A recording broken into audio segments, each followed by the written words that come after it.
열왕기상 11장. 한편 솔로몬 왕은 바로의 딸을 비롯해 많은 이방 여인들을 사랑했습니다. 모압 여자, 암몬 여자, 에돔 여자, 시돈 여자, 헷 여자들이었습니다. 여호와께서 전에 이 민족들에 대해 이스라엘 자손들에게 말씀하셨습니다. 너희는 그들과 서로 결혼하지 말라. 그들은 분명 너희 마음을 자기 신들에게 돌릴 것이다. 그럼에도 불구하고 솔로몬은 그들을 사랑했습니다. 그에게는 700명의 후비가 있었고 300명의 첩이 있었는데 그 후비들이 솔로몬의 마음을 돌려놓았습니다. 솔로몬이 나이 들자 왕비들이 그의 마음을 다른 신들에게로 돌려놓았고 솔로몬은 그 아버지 다윗의 마음과 달리 그의 마음을 하나님 여호와께 다 드리지 않았습니다. 그는 시돈 사람의 여신 아스다롯과 암몬 사람의 가증스러운 신 밀곰을 따랐습니다. 솔로몬은 여호와 보시기에 악을 행했습니다. 그는 자기 아버지 다윗과는 달리 여호와를 온전히 따르지 않았습니다. 솔로몬은 예루살렘 동쪽 언덕에 모압의 가증스러운 신 그모스를 위해 또 암몬 사람의 가증스러운 신 몰록을 위해 산당을 지었습니다. 솔로몬은 이방에서 온 자기 왕비들을 위해서도 그렇게 했고 왕비들은 그 우상들을 위해 분향하고 제사를 지냈습니다. 그러자 여호와께서 솔로몬에게 진노하셨습니다. 그가 이스라엘의 하나님 여호와에게서 마음을 돌이켰기 때문입니다. 여호와께서는 그에게 2번씩이나 나타나셨고 이 일에 대해 다른 신들을 따르지 말라고 명령하셨습니다. 솔로몬은 여호와의 명령을 지키지 않았습니다. 그리하여 여호와께서 솔로몬에게 말씀하셨습니다. 네가 이런 일을 해 내가 너에게 명령한 내 언약과 내 규례를 지키지 않았구나. 그러므로 내가 이 나라를 반드시 너에게서 찢어내어 네 신하에게 줄 것이다. 그러나 네 아버지 다윗을 생각해서 네 시대에는 그렇게 하지 않고 네 아들의 손에서 빼앗아 찢을 것이다. 나라 전체를 찢어내지는 않고 내 종 다윗과 내가 선택한 예루살렘을 생각해서 네 아들에게 한 지파를 줄 것이다. 그러고 나서 여호와께서 솔로몬의 적을 일으키셨는데 그는 에돔 사람 하닷으로 에돔 왕가의 자손이었습니다. 전에 다윗이 에돔과 싸울 때 죽은 사람들을 묻으러 올라간 군사령관 요압이 에돔의 남자들을 다쳐서 죽인 일이 있었습니다. 요압과 모든 이스라엘은 에돔에서 모든 남자를 죽여 없앨 때까지 그곳에 6개월 동안 머물렀습니다. 그러나 당시에 아직 어린 소년이었던 하닷은 자기 아버지의 신하 가운데 에돔 사람 몇 명과 함께 이집트로 도망갔습니다. 그들은 미디안에서 출발해 바란으로 갔고 바란에서 사람들을 데리고 이집트로 내려가서 이집트 왕 바로에게 갔습니다. 그러자 바로는 하닷에게 집과 땅을 주고 먹을 것도 얼마큼씩 정해서 주었습니다. 하닷은 바로의 은총을 얻게 됐습니다. 바로는 자기 처제, 곧 다브네스 왕비의 동생을 하닷에게 주어 결혼시켰습니다. 다브네스의 동생은 하닷에게 아들 그누밧을 낳아주었고 다브네스는 그 아이를 바로의 궁에서 양육했습니다. 그리하여 그누밧은 바로의 궁에서 바로의 자녀들과 함께 살았습니다. 하닷은 이집트에 있는 동안 다윗이 자기 조상들과 함께 무덤에 묻힌 것과 군사령관 요압도 죽었다는 소식을 들었습니다. 그러자 하닷이 바로에게 말했습니다. 제가 제 나라로 가도록 보내주십시오. 바로가 물었습니다. 갑자기 네 나라로 돌아가겠다니 여기서 부족한 것이라도 있었느냐? 하닷이 대답했습니다. 아무것도 부족한 것이 없습니다. 하지만 가도록 해주십시오. 하나님께서 솔로몬에게 또 다른 적을 일으키셨습니다. 그는 엘리야다의 아들 르손인데 자기 주인인 소바왕 하다데셀에게서 도망쳐 나온 사람이었습니다. 그는 다윗이 소바 사람들을 죽일 때 주변 사람들을 모아 반역자 무리의 우두머리가 됐습니다.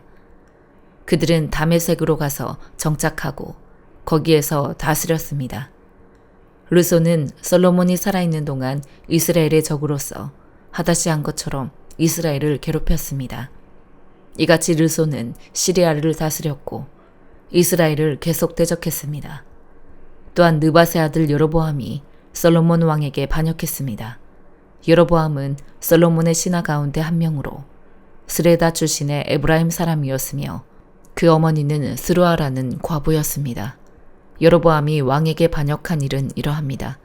솔로몬이 밀로를 건축하고 아버지 다윗성에 무너진 곳을 보수할 때였습니다.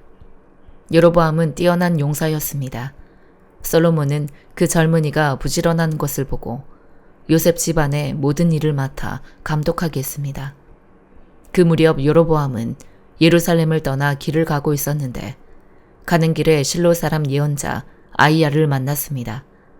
아이야는 새 옷을 입고 있었고 그 들판에는 이 두 사람뿐이었습니다. 아이야는 자기가 입고 있던 새 옷을 붙잡아 12조각으로 찢고는 여로보암에게 말했습니다. 10조각은 네가 가져라. 이스라엘의 하나님 여호와께서 말씀하신다. 보아라. 솔로몬의 손에서 이 나라를 이렇게 찢어 내 너에게 10지파를 주겠다.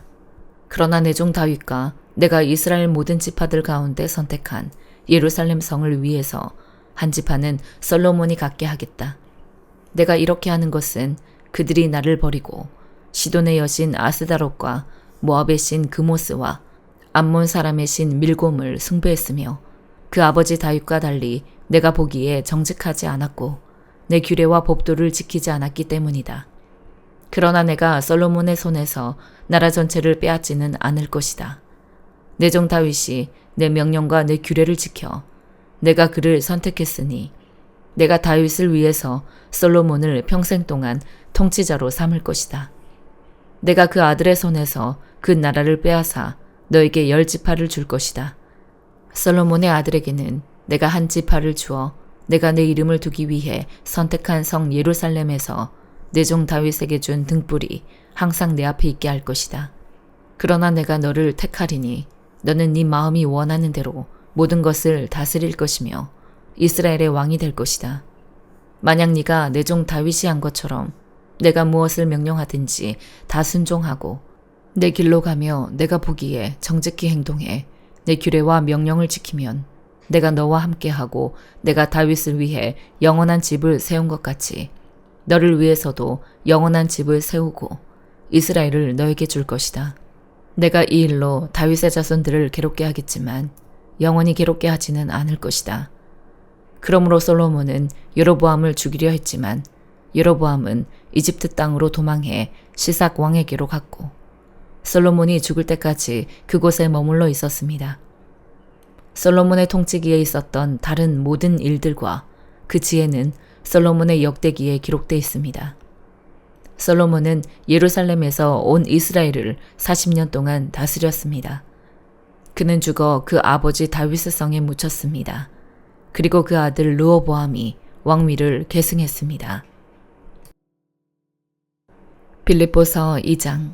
그러므로 그리스도 안에 무슨 격려나 사랑에 무슨 위로나 성령의 무슨 교제나 무슨 자비와 긍휼이 있거든 같은 생각을 품고 같은 사랑을 나타내며 한 마음으로 같은 것을 생각함으로 내 기쁨을 충만하게 하십시오. 무엇을 하든지 이기심이나 허영으로 하지 말고 서로 겸손한 마음으로 다른 사람들을 자기보다 낮게 여기십시오. 여러분은 각자 자기 자신의 일을 돌아볼 뿐더러 다른 사람의 일도 돌아보십시오. 여러분 안에 이 마음을 품으십시오. 이것은 그리스도 예수 안에 있던 마음이기도 합니다. 그분은 본래 하나님의 본체셨으나 하나님과 동등됨을 기득권으로 여기지 않으시고 오히려 자신을 비워 종의 형체를 가져 사람의 모양이 되셨습니다. 그리고 그분은 자신을 낮춰 죽기까지 순종하셨으니 곧 십자가에 달려 죽으신 것입니다. 그러므로 하나님께서는 그를 지극히 높여 모든 이름 위에 뛰어난 이름을 주셨습니다. 이는 하늘과 땅과 땅 아래 있는 모든 사람들이 예수의 이름 앞에 무릎을 꿇게 하시고 모든 입으로 예수 그리스도를 주라 시인하게 하셔서 하나님 아버지께 영광을 돌리게 하시려는 것입니다. 그러므로 내 사랑하는 사람들이여, 여러분이 항상 순종했던 것처럼 내가 여러분과 함께 있을 때뿐 아니라 지금 내가 없을 때도 두렵고 떨리는 마음으로 여러분의 구원을 이루십시오. 여러분 안에서 하나님의 기쁘신 뜻에 따라 결단하게 하시고 행동하게 하시는 분은 하나님이시기 때문입니다. 무슨 일을 하든지 여러분은 불평이나 분쟁 없이 하십시오. 이는 여러분이 흠없고 순전한 사람들이 돼 뒤틀리고 타락한 세대 가운데서 책망받을 것이 없는 하나님의 자녀들로서 세상에서 하늘의 별들처럼 빛나게 하려는 것입니다. 생명의 말씀을 꼭 붙들어 그리스도의 날에 내게 자랑이 되게 하십시오. 이는 내가 헛되이 다름질하거나 헛되이 수고한 것이 아니기 때문입니다. 이제 내가 여러분의 믿음의 제사와 예배에 내 피를 붓는 일이 있을지라도 나는 기뻐하고 여러분 모두와 함께 기뻐할 것입니다. 여러분도 함께 기뻐하고 나와 함께 기뻐하십시오. 내가 주 예수 안에서 디모데를 여러분에게 빨리 보내고자 하는 것은 나도 여러분의 형편을 알고 마음의 시원함을 얻으려는 것입니다. 디모데와 같은 마음을 품고 여러분의 형편을 진정으로 돌볼 사람이 내게는 아무도 없습니다. 모든 사람이 자기 자신의 일에만 몰두하고 그리스도의 일에는 관심이 없습니다. 여러분은 디모데의 연단을 알고 있습니다. 자녀가 아버지에게 하듯이 그는 복음을 위해 나를 섬겼습니다. 그러므로 나는 내 형편이 허락하는 대로 즉시 그를 보내고 싶습니다. 그리고 나 자신도 곧 가게 되리라고 주 안에서 확신합니다. 그러나 나는 내 형제이며 동력자이며 함께 군사된 사람이며 또한 여러분의 사도이며 내 필요를 섬기는 사람인 에바브로디도를 여러분에게 돌려보내는 것이 필요하다고 생각했습니다. 그는 여러분 모두를 늘 사모하며 또 자기가 아프다는 소식을 여러분이 들은 줄 알고 늘 걱정하고 있었습니다. 사실 그가 병이 나서 거의 죽게 되었으나 하나님께서 그에게 긍휼을 베푸셨고 내게도 긍휼을 베풀어 주셨습니다. 이는 나로 하여금 근심 위에 근심을 갖지 않게 하시기 위함이었습니다. 그러므로 나는 여러분이 그를 다시 만나 봄으로 기뻐하고 나 또한 마음의 고통을 덜기 위해 그를 급히 보냈습니다. 여러분은 주 안에서 큰 기쁨으로 그를 맞아주고 그와 같은 사람들을 귀하게 여기십시오.